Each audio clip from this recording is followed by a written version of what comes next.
Hello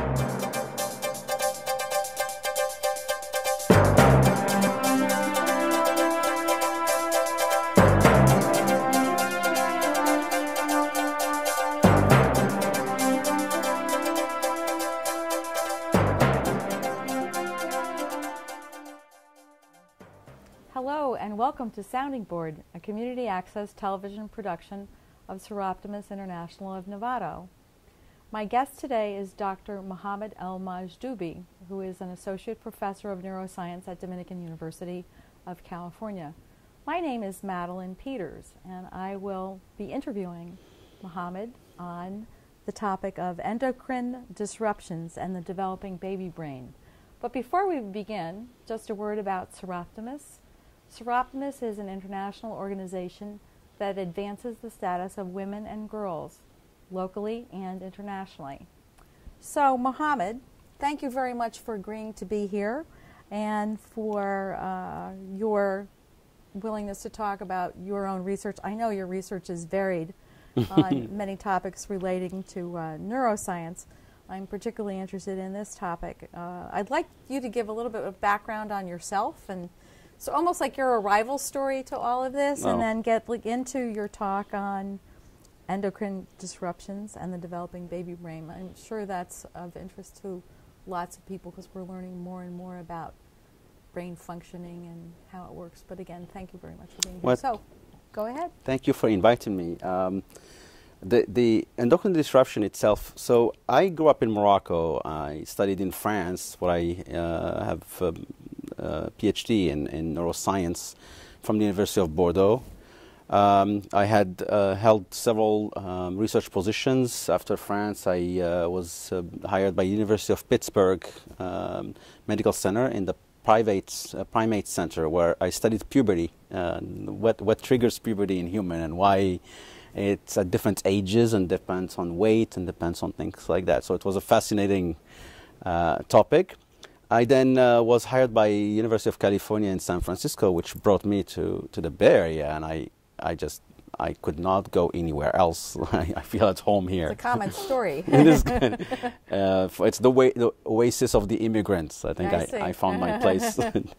And so I have probably endocrine disruption and neuroendocrinology have been always my topic, let's say, by training. And I'll explain a little bit what it means.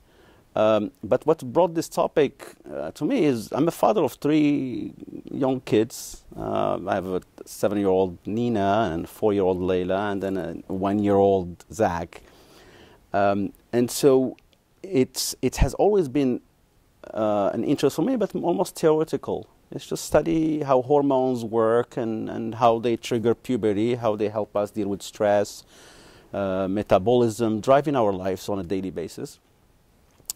And my Nina once was tested randomly for she's breastfed, so they were looking at her level, whether she was anemic or not, or whether it was the time for she was breastfed for 16 months. So at some point we needed to move on to weaning her, and the test was a random one, and she came up with a high level of lead.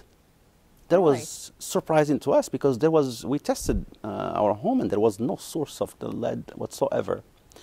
And so this is someone who lives with me, and I know how her lifestyle. Sure, yes. And there was, we tested the water, we tested the soils, we tested the painting, and so we still don't know how she cut that.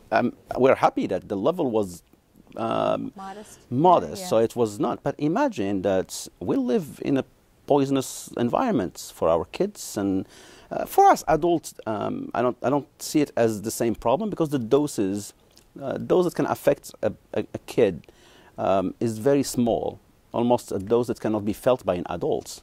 Right. So the impact is on the kids themselves. It can be very profound. And a modest amount can have a profound effect. Exactly. So even any low dose can interrupt. So this was brought back close to home, and this became a topic that's close to my heart. I would like to know how to avoid first getting into this kind of situations, because we couldn't even figure out where it's coming. We realized later on that a lot of toys are full of toxins.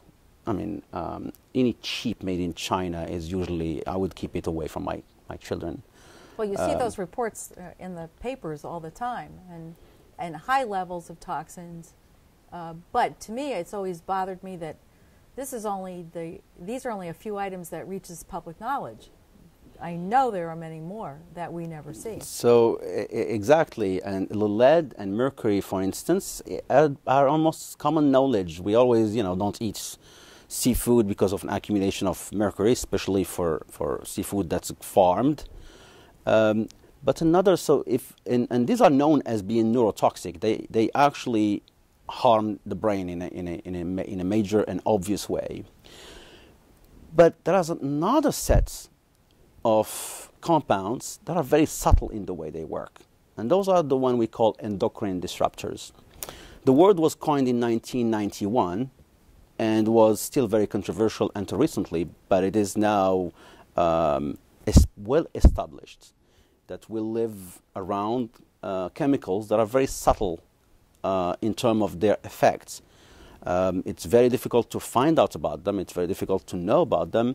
But we're learning more and more that they have a major effect, and mostly on a developing baby. Mm-hmm. So, for instance, let me just define a little bit what endocrine disruptors. Our body is regulated through two ways. The brain uses wires to make us move, behave, think, talk.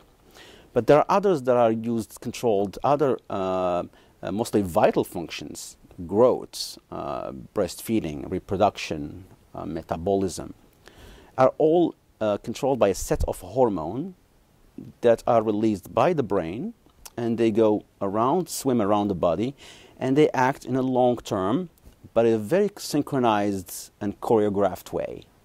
The doses, the timing, the cycle, nighttime or daytime, can have a different effect. Now, endocrine disruptors, and so this regulation happens with hormones, and the system that regulates these things in us, the bodily activities, are called hormone. An endocrine disruptor chemical is a chemical that enters the body and mimics those hormones, but in a different dose, in a different way, and they compete with the endogenous, the hormone we make ourselves. So you have the external agent and the internal agents. And you have the two almost like fighting for territory. So one is supposed to be, it's very subtle. It's almost like a classical music, and you bring someone with a big drum that's in an arrhythmic way, and mostly they will disrupt the whole rhythm. That's how it sounds. So those are chemicals that we get through food, through a lot of exposure that I will tell you about, and they compete. And so they interfere with the way our body is regulated. For instance, it is known as a part of the adult, some of disruptions can go from a problem with cardiovascular problems, breast cancer, for instance, problems with brain development, problem with the time when puberty is triggered. We have reports now saying that a lot of people around are going through puberty earlier and earlier and earlier. Yes. I mean, it used to be 14 to 16, now it's 12, and now it's actually around 8. That's extremely precocious.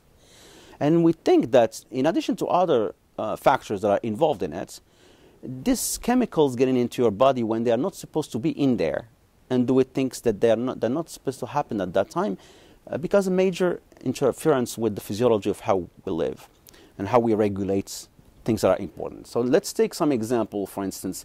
So while we know that we can avoid things like lead and mercury, who knows that when you drink a can of Coke, you're drinking bisphenol A.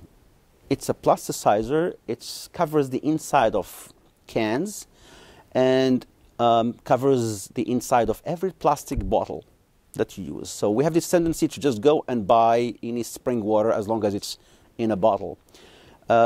Any time you leave that bottle in your car, the bisphenol A, which it's a compound that's basically made to, the plastic is liquid and soft, and so in order to make it strong and in the shape of a bottle, you have to add chemicals that are called plasticizers.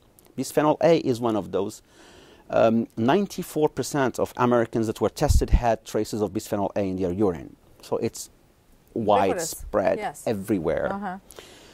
The receipts that you get from when you pay a ticket or when you get a receipt from a gas pump has covered with bisphenol A. So your hands, once you catch that receipt and you touch your mouth, you're eating some of that.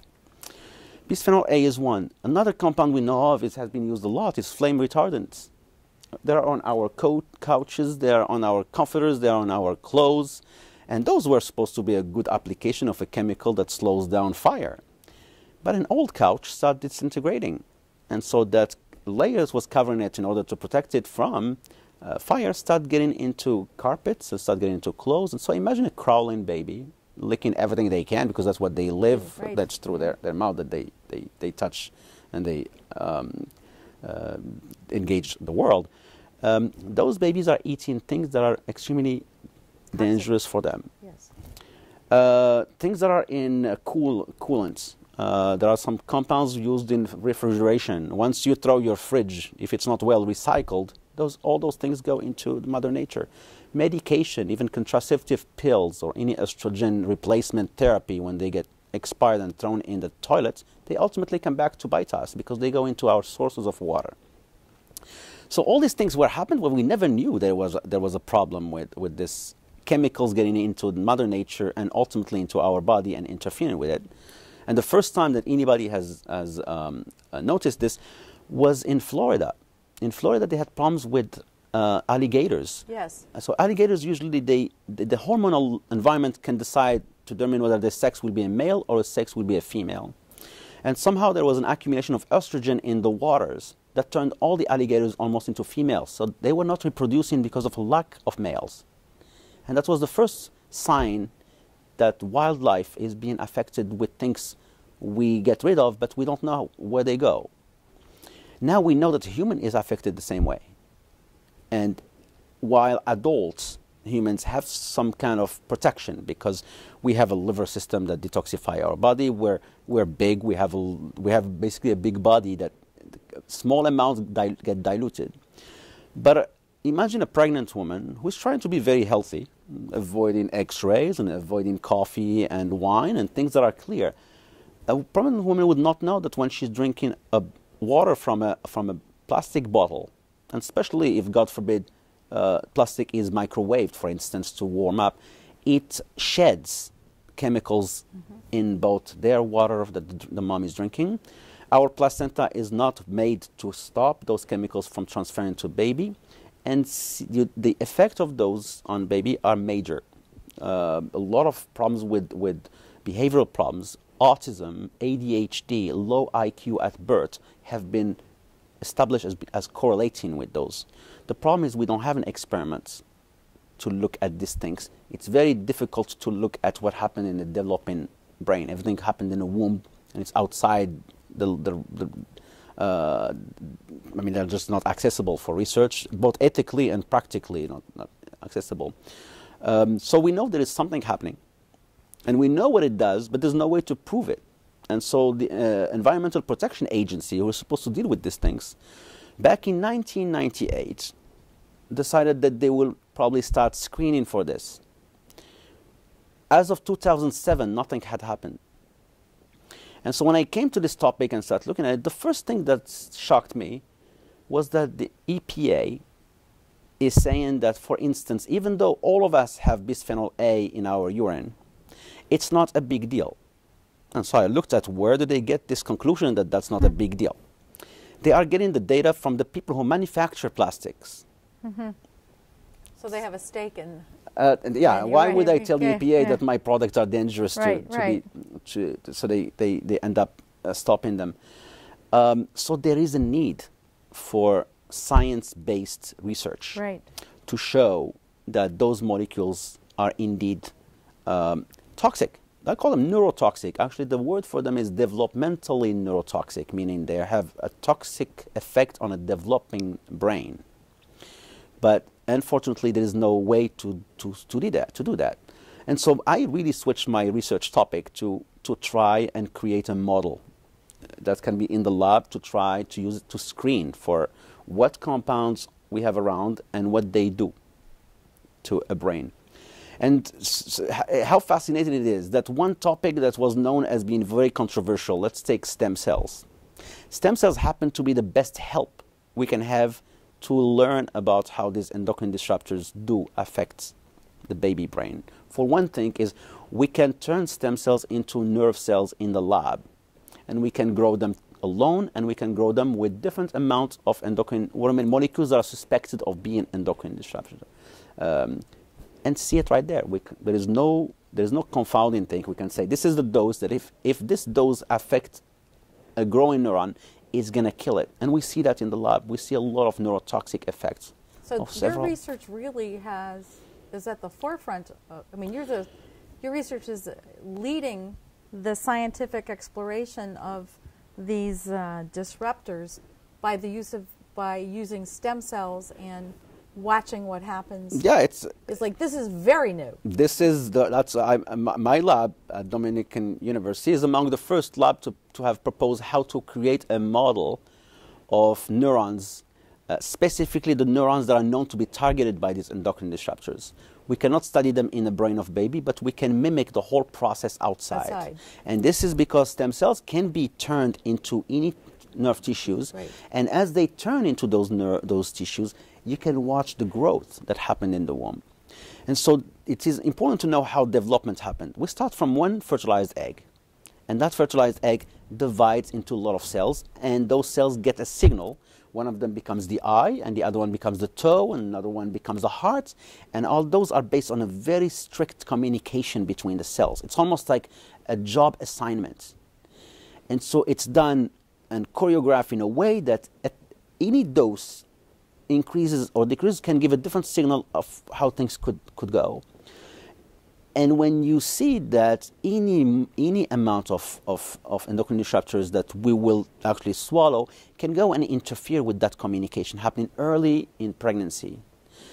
In general, when the baby is affected too badly, what follows is a spontaneous abortion. So we don't never know whether it was just a natural abortion or is it a chemical triggered abortion. One way we try to avoid this, because EPA is not taking any role, is to try at least to avoid having those kind of chemicals around us. But they are not labeled. Most of them are still being labeled whether they are endocrine disruptors or not. So they have to go through a definition. They are accumulating in our waters, in our rivers, in our food. And they are in pesticides, they are in fungicides, they are in fertilizers, everywhere. And so recently, I don't know if you followed the study from Stanford, that a meta-analysis of different studies claimed that there is no difference between buying food that's organic and food that's not organic, because supposedly... In terms of nutrition. In terms of nutrition. So that's when you point the moon to a monkey, the monkey fixes its look on your finger, not on the moon, missing the whole image. The nutritional part of those, nobody has said that organic food has a better nutritional content than non-organic food.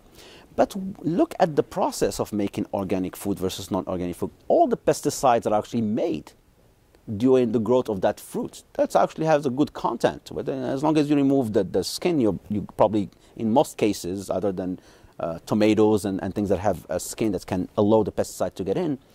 The problem with non-organic food is not just the content of the food, is the fact that in the process of growing those food, we pollute a lot of our waters, our lands, and ultimately they come back to bite us. And so when we talk about an organic food not being as good as an organic food, we have to take into account not only the selfish look at how an adult behaves when it's eating an organic versus non-organic banana, but the whole process of farming with and without pesticides, with and without fertilizers. Those accumulate. Those are errors that will not be forgotten or forgiven, because they will be there for us, for our kids and our kids' kids, that they will be harmed with it. And the more we go, the more it accumulates, and the more those doses become disrupting not only to the physiology. At this point, they become really toxic. And so putting all this research and trying to understand the impact For me, I just want to have a model in which you can propose results. There is nothing to be discussed about this. This is obvious. And Yes. everybody who works with this in the lab know that it's obvious that endocrine disruptors do harm the growth, harm the physiology, and harm and primes the body for a lot of diseases we see later. Just take breast cancer.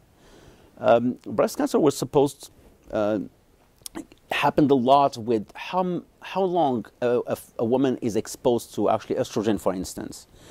Even though you can get rid of your estrogen after menopause and you're not taking any, let's say, hormone replacement, things that are in Mother Nature, there are artificial estrogens as part of this endocrine disruption.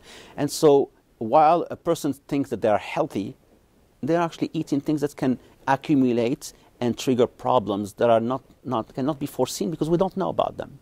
It's in the realm of the genetically modified organism in terms of labeling. We don't know. There is nobody screening for them, and so there is not even a knowledge of what are all the compounds that we know that are endocrine disruptors. And so that information, because you don't know it, and you said labeling, the public has no idea. They were basically in the dark. And so whenever I tell my students, what are you having this plastic bottle for? Well, it seems to be healthy and it's clean. I said, the tap water in the Bay Area is a lot cleaner and more regulated than any of the water you get in those bottles. Every time and if you use the bottle, if God forbid you use the bottle and reuse it to fill it with water, which is not people, the more you use that bottle, the more bisphenol A gets out. Sheds into the water. So it's harmful on a daily basis. We don't see it right then, but it accumulates to a point where in your body, it's almost like keeping tab of how much you got inside you. And at some point when they reach a dose, they can harm even an adult, let alone a baby growing in the womb. What is it? What is it that's happening now, since you're sort of leading the way in terms of this kind of research? It's one thing for you to come to the awareness and knowledge of this because of the lab that you have access to, and what do you do as far as generating public awareness, or what can be done to generate public awareness about this? This is a well-educated community. We live in a beautiful area. It's people are encouraged to have good diets and exercise and all of that, but the kind of things that you're talking about really don't seem to be part of anyone's general knowledge unless you're tied to people who do the kind of research you're doing. Yeah, and I think things that we're doing here is part of it. The word has to come. If the EPA does not want to take their job seriously, we have to lobby our Congress, our representatives. We need to let them know that this needs to be regulated. California is in the front line of this kind of things. This is a well-educated state that has a history of intellectual self-defense almost. We Yes. lead the movement in cleaning our environments and taking care of ourselves and the future of our environment and wildlife and human beings. But this is a big country. And when the economy is the way it is, you can't ask someone to start growing, farming in an organic way, or investing more money in cleaning our waters. And somehow there is this kind of very tunnel vision of things that if I don't see it, it's not there. Well, that's the same, the people who are involved in studies in the ocean. It's like the general public is, if it's below the surface, it doesn't exist. Exactly. So if there are problems that are happening because of non-native species in the bay, well, I'm sorry, I don't see that, I don't care. yes. So you're running into the... Well, at least we should not let people in the dark. Things like this should be known, and it's mostly known, but it has to be publicized. So what kinds of things do you suggest? For me, I don't use bottles, plastic bottles. We are supposed to go back to glass waters. Correct. Like glass bottles, Yeah. because they don't shed anything. So it's almost, we have to educate as much as I can, spread the word and educate people to actually pay attention to what's in the food. Why aren't we labeling what we eat? If there are compounds known when you buy clothes or when you buy TV, or we might change what we buy and how we recycle things. But there is a complete blackout. Not intentional. This is not a conspiracy theory. It's just that those kind of things, it's far away from our eyes, and therefore it's far away from our worries. It's not something I see. It's accumulation of toxins happen in the long term. After all, there are other things that are toxic to us, from the pollution on our highways to secondhand smoke to a lot of things that can be. But we're affecting kids here. This is something that crosses from the placenta and affects how our babies, not just at birth, but they get primed for a long life of problems. Yes. Based on this. So education is one. Activism about, making sure that we take our priorities seriously and clean up around. They look up manufacturing companies that throw things in the rivers. The Hudson River was full of toxins, yes, until recently. Yeah. So it's an environmental problem. It's a big environmental problem, and there are solutions to fixing environmental problems through education, but also through efforts of making sure that this is a priority, budgeted for, and acted upon. Mohammed, I have to have you come back. We're out of time right now. I'm just, there's so much that you have to say, and I certainly hope that you will consider another opportunity where you can give suggestions or advice to the public as far as becoming aware and taking an active role in paying attention to where these compounds are and beginning to eliminate them. Thank you very much for taking very welcome, the time. I'm completely mesmerized by the information. I want to take this opportunity again to thank Dr. Mohammed El Maidoubi for being my guest today. This is Seroptimus International Sounding Board, a community access television production of Novato Public Access Television. Thank you very much.